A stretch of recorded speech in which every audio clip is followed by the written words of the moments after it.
Chapter 1: The Carcass of Wood and Leaf. The heat in Suriname that day was more than a temperature. It was a physical weight, a damp shroud that pressed the very breath from your lungs. For Mary, a young widow, and her 3 children, arriving at the new house wasn't a fresh start. It was a desperate survival tactic.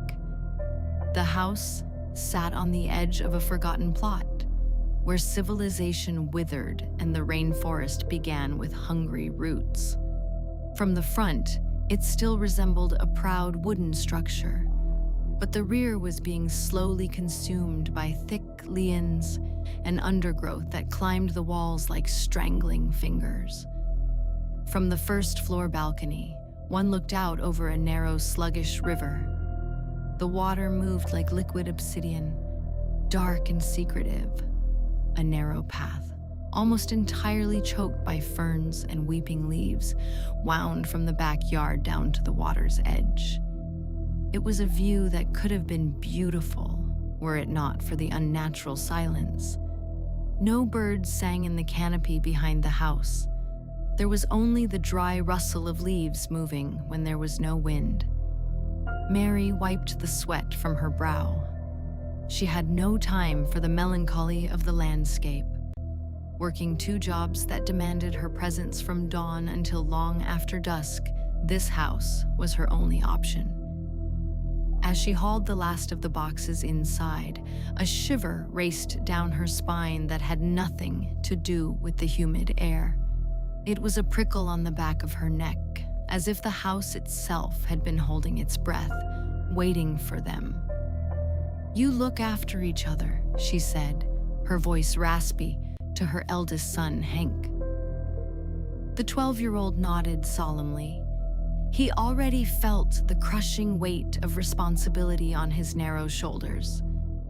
Beside him, his sisters, 10-year-old Susie and 7-year-old Lucy, clutched his hands tightly. Henk looked at the dark wood of the floorboards and felt a deep, instinctive knot in his stomach. He was a boy, built of shadows and nerves, easily startled by the creak of a floorboard, yet anchored by the terrifying knowledge that he was the only shield his sisters had. Chapter 2: Echoes of a Household. The first week passed in a blur of exhaustion. Mary was gone before the sun touched the treetops and returned only when the moon hung high over the river. The division of labor was strict. Susie, fearless and pragmatic, stood on a stool in the kitchen to fry eggs and brew tea, while Henk kept watch over the doors. It began with the small things. A comb left on the table would be found an hour later on the bottom step of the stairs. A cup would slide from the edge of the counter to the dead center. "Just the house settling," Susie would say, though her eyes remained sharp. Then the radio began its play. It was an old, heavy thing, a relic left by the previous tenants. While the children played upstairs, the radio downstairs would snap on with a loud, violent crackle. A local station would play upbeat music, but the sound was distorted, echoing as if the singer were trapped underwater. Whenever Henk summoned the courage to run down and kill the power, the knob felt ice cold to the touch. The moment he reached the top of the stairs, the volume would twist open again, louder than before, screaming into the empty hallway. But the most harrowing sounds came from the kitchen. "Do you hear that?" Lucy whispered one morning. They were sitting in the living room. From the kitchen came the unmistakable clatter of ceramic against a metal basin, the sound of a tap being twisted open, the rhythmic splash of water, the scrubbing of plates. Henk and Susie crept toward the kitchen, their hearts hammering. They expected to find their mother home early, her hands sudsy and warm. But as they crossed the threshold, the noise vanished. The kitchen was bone dry. The tap was shut tight. There wasn't a single drop of moisture in the sink, and the dishes sat untouched in the rack, coated in a fine layer of dust. The same happened in the upstairs shower. The sound of water lashing against the tiles was so convincing they could almost smell the steam. But upon tearing back the curtain, they found only a chilly, dry floor and the faint scent of river mud rising from the drain. The house was simulating life. It was pretending to be occupied, and that someone seemed to be moving closer to them with every passing hour. Chapter 3. The woman at the threshold. Mary's desperation grew. She saw the hollows under Hank's eyes and the way Lucy talked to shadows in the corner. She knew she couldn't leave them alone much longer, but hunger was as great a threat as the haunting. On a Tuesday afternoon, when the heat made the air vibrate over the river, there came a knock. Not an aggressive bang, but 3 soft, rhythmic taps. Tap, tap, tap. Mary opened the door. A woman stood there whom she had never seen in the neighborhood. She wore a traditional dress, but the colors were faded, like fabric left too long in the sun. Her skin had a grayish, clay-like hue, and her eyes seemed to mirror the depth of the river. She smelled of damp earth and something sickly sweet, like overripe fruit. "I heard you need help with the little ones," the woman said. Her voice was a dry rasp, like leaves skittering across a porch. Mary hesitated. The woman's presence brought a strange, heavy stillness that seemed to smother the phantom sounds of the house. "I cannot pay much," Mary said defensively. The woman smiled, a thin line that revealed too many teeth. "I do not want your money, Miss Mary. I only want to be here, and I will need 13 white candles for the light." The woman remained on the veranda, standing exactly where the shadow of the roof met the glare of the sun. She did not move an inch closer to the door. She waited, her unblinking gaze fixed on Mary. "Please, come in," Mari said at last. The moment the woman stepped over the threshold, Hank, upstairs in his room, felt a sudden plunge in temperature. The air grew frigid and a gust of wind slammed his bedroom door shut, even though every window was bolted. The nanny was inside, invited. Chapter 4. The Language of the Dead. The woman, who introduced herself only as the caretaker, wasted no time.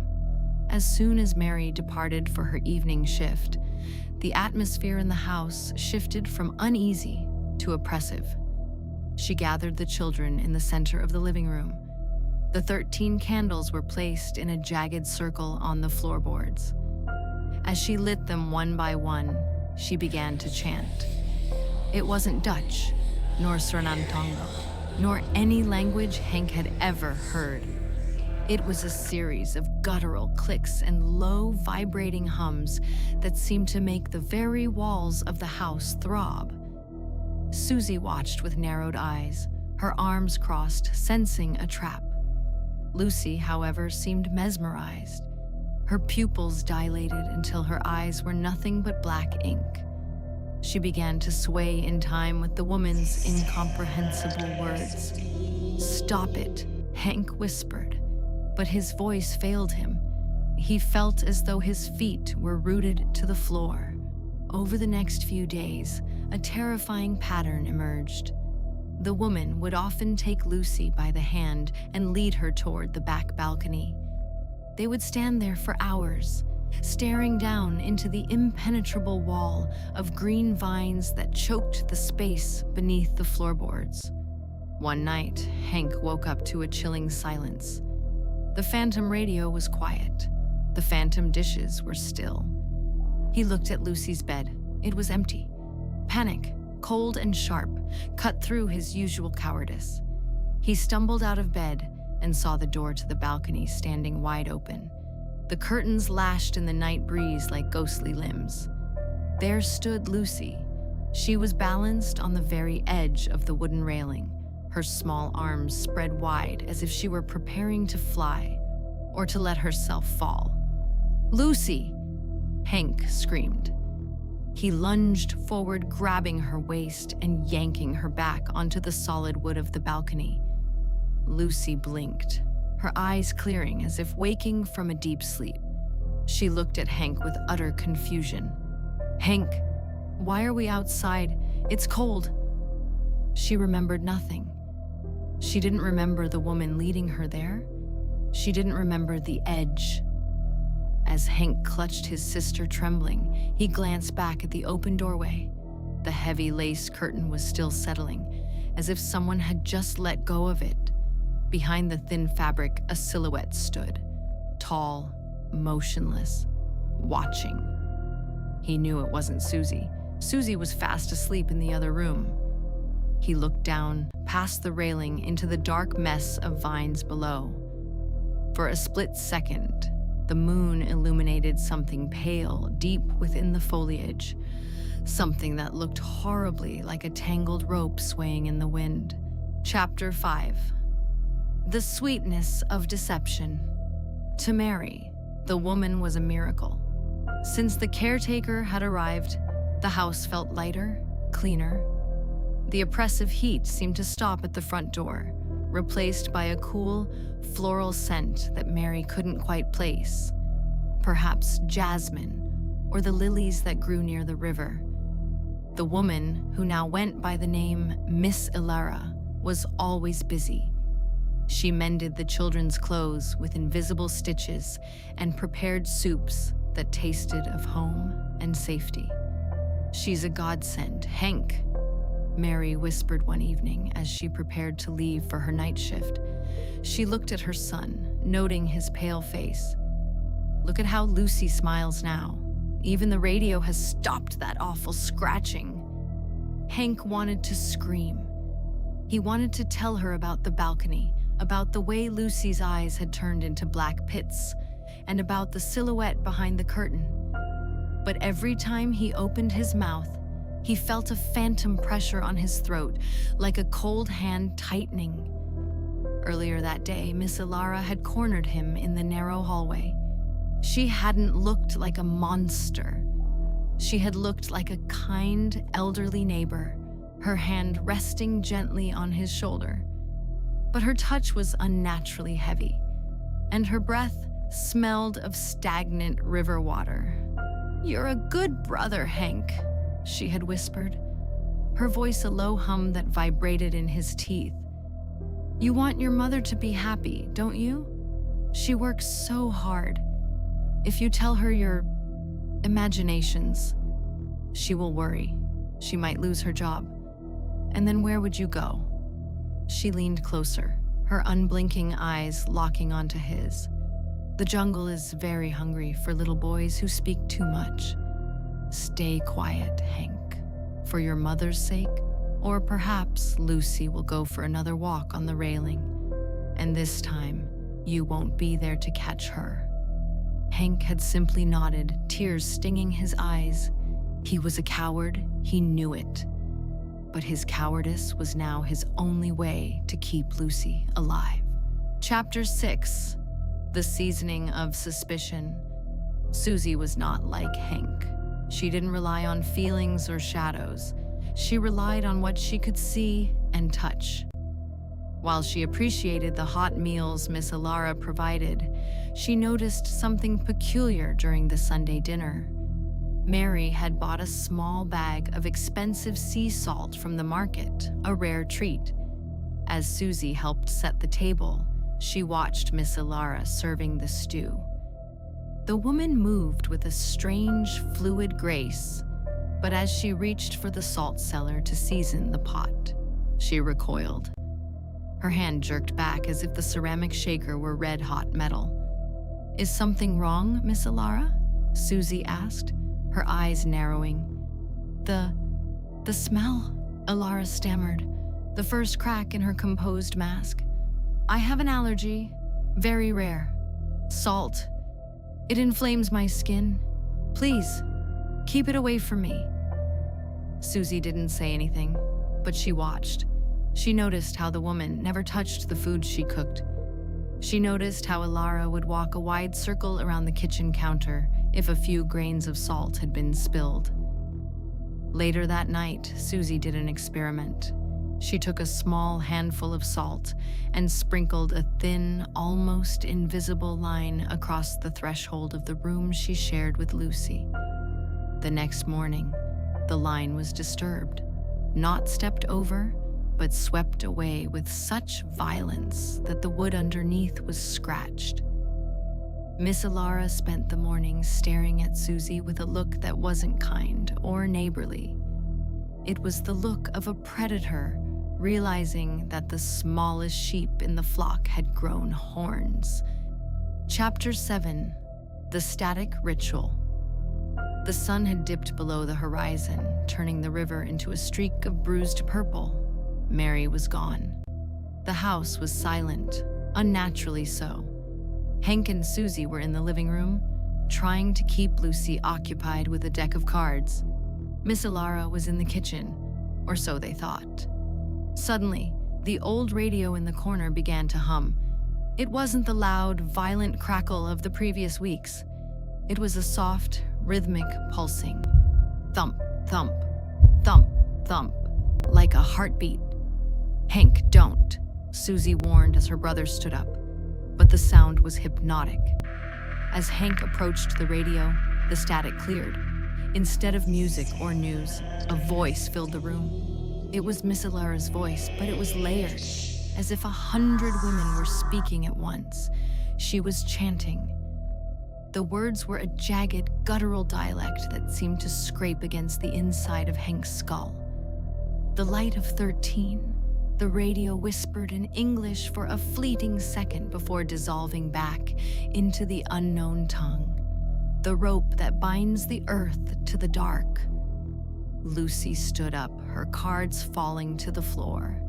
She began to repeat the words, her small voice perfectly mimicking the 100-layered chant coming from the speakers. "Lucy, stop!" Susie grabbed her sister's shoulders, but the girl was rigid as stone. The radio's volume began to climb.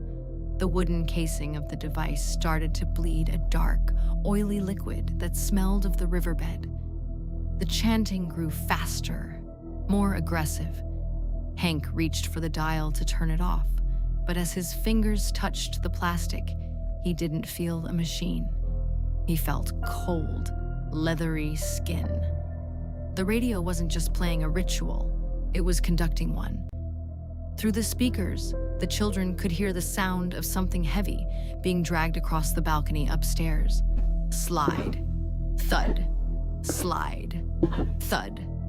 "She's not in the kitchen," Hank gasped, looking at the ceiling. "She's up there, with the candles." Chapter 8: The Scavenger Hunt of Shadows. The radio's chant grew louder, a jagged, rhythmic pulsing that seemed to vibrate in the very marrow of Hank's bones. Susie didn't wait for the shadows to move. She grabbed a flashlight and a heavy kitchen knife. "We need the candles, Hank. If she needs 13 for the light, we take them away," she shouted over the cacophony of the radio.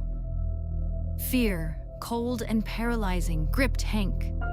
But the sight of Lucy swaying, her eyes rolled back until only the veined whites were visible, snapped something inside him. He couldn't be a coward today. They began a frantic search. They found the first in the living room, tucked behind the radio that was currently bleeding black oil. It was bone white and felt unnaturally warm. The second was in the kitchen, hidden inside the flour jar, where the salt-fearing woman never looked. The final 3 were in their bedrooms, placed precisely under their pillows like teeth for a macabre fairy. 5, Susie gasped, clutching the wax cylinders. "Only 5. Where are the others?" From the hallway, a soft, wet sound echoed. Drip, drag, drip. Miss Ilara was no longer pretending to be the helpful neighbor. Her footsteps sounded heavy, like waterlogged wood hitting the floor. The children huddled together in the corridor, the 5 candles clutched in their trembling hands, as the house seemed to groan in anticipation of the ritual's completion. Chapter 9: The Mother's Awakening. The air in the driveway was thick enough to choke on when Mary pulled up. The scent of jasmine had been replaced by the overpowering reek of the river, mud, rot, and something ancient. She heard it before she reached the door. A scream.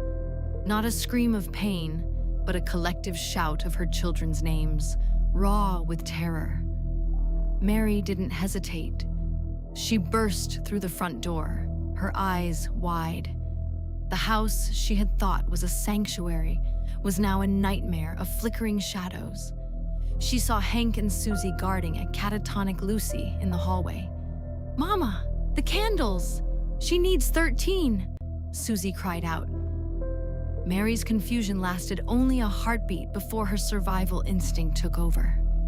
She felt a pull, a cold tugging at her senses, leading her to the places she had avoided. She ran to the basement door, kicking it open. There, in the damp dark among the spiderwebs, sat a single candle, burning with a blue, silent flame. She snuffed it out with her bare fingers, ignoring the sting. She raced to the attic, her breath coming in ragged gasps. Another candle sat by the small circular window, casting a long shadow of a noose against the wall. 7, Mary hissed, her voice trembling. But as she looked toward the back of the house, toward the balcony that overlooked the river, she saw them. 6 candles, arranged in a perfect semicircle on the wooden railing, their flames unmoving despite the wind howling from the jungle. And standing in the center of that circle was Miss Ilara, her form shimmering like a reflection in a disturbed pond, reaching out for Lucy. Chapter 10: The Edge of the Abyss. "Step away from my daughter!" Mary's voice cracked like a whip through the oppressive chanting. Miss Ilara turned. Her face was no longer that of a kind neighbor. The skin was translucent, showing the gray, withered muscle beneath. She looked less like a woman and more like a drowned thing that had been hanging in the sun too long. "She is the vessel," the spirit hissed, the radio downstairs mimicking her words with a sickening delay. "I stayed in the dark for so long, under the wood, among the thorns. I need the warmth of a young heart to climb back out." Lucy began to walk toward the balcony, her movements jerky like a puppet on invisible strings. The 6 candles on the railing flared bright crimson. "The salt, Susie! Now!" Hank yelled, finally finding his voice.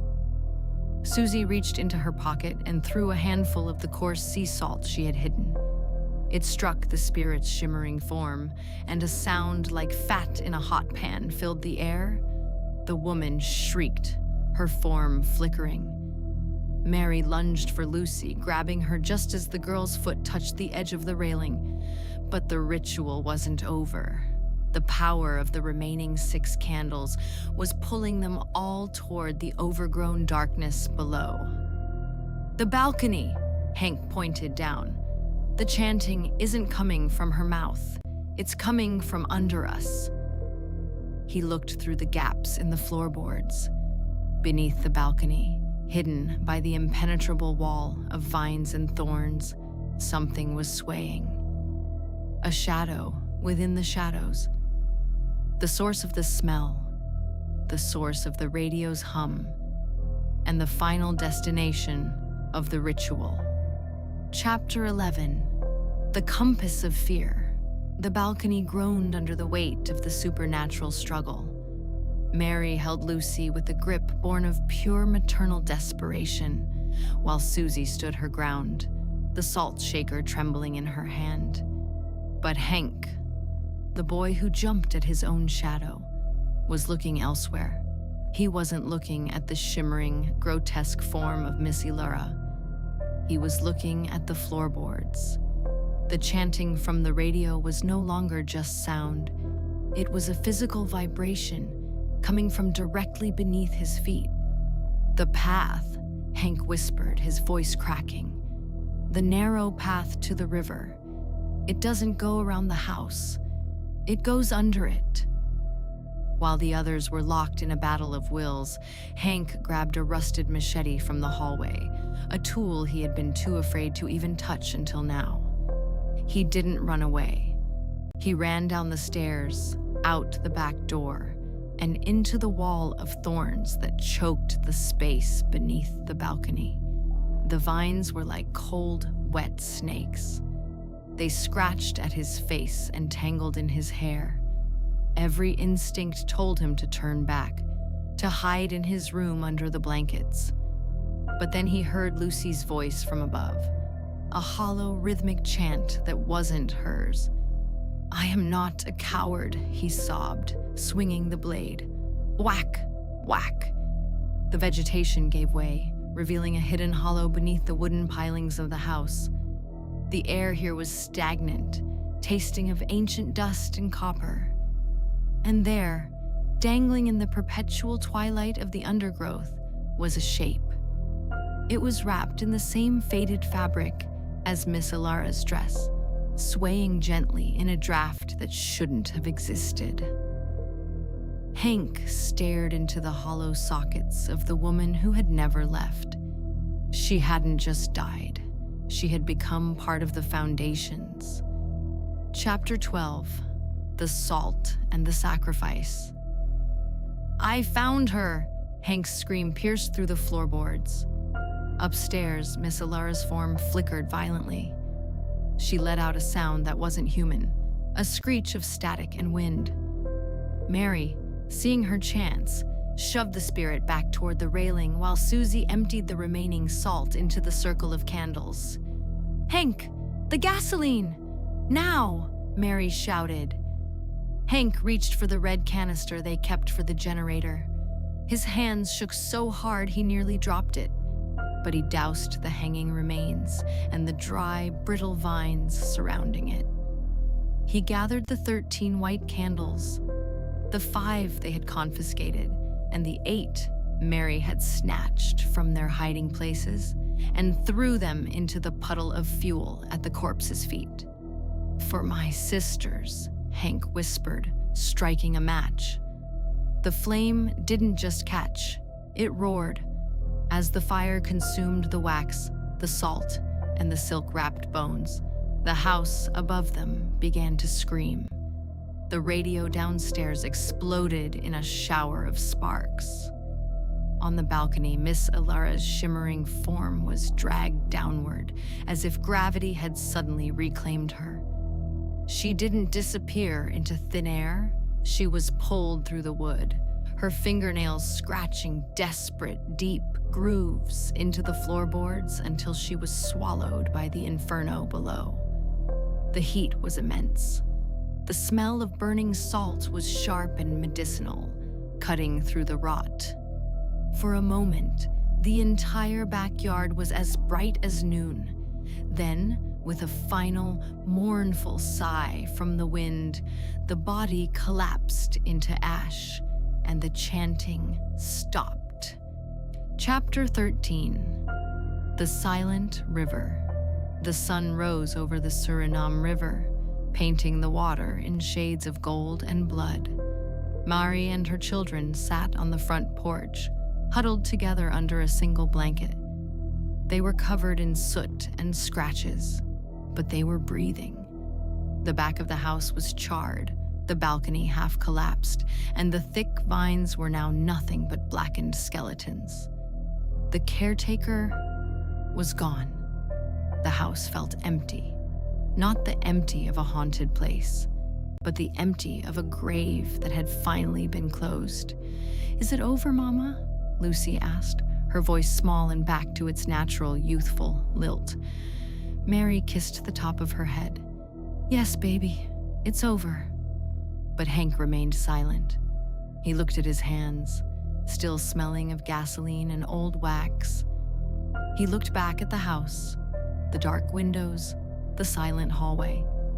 A week later, as they were packing the last of their belongings into a borrowed truck to head back to the city, Hank went to the kitchen one last time to make sure nothing was left behind. He stood in the center of the room where the ghostly dishes used to clatter. The house was silent, perfectly silent. He turned to leave, but stopped at the threshold. From the living room, a soft, familiar sound echoed. Click. The old, burnt-out radio, its wires melted and its casing charred, hummed for a fraction of a second. There was no music, no chanting, just a single, clear voice, the voice of a young girl. "Hank, is it time for my walk?" It wasn't Miss Alara's voice, it was Lucy's, but Lucy was already outside laughing with Susie near the truck. Hank felt the blood drain from his face. He didn't look back. He ran to the truck and slammed the door, urging his mother to drive. As they pulled away, he looked into the rearview mirror. Standing on the charred remains of the back balcony was a small figure in a white dress, waving goodbye. The fire had taken the body. The salt had broken the ritual. But the house had kept a souvenir.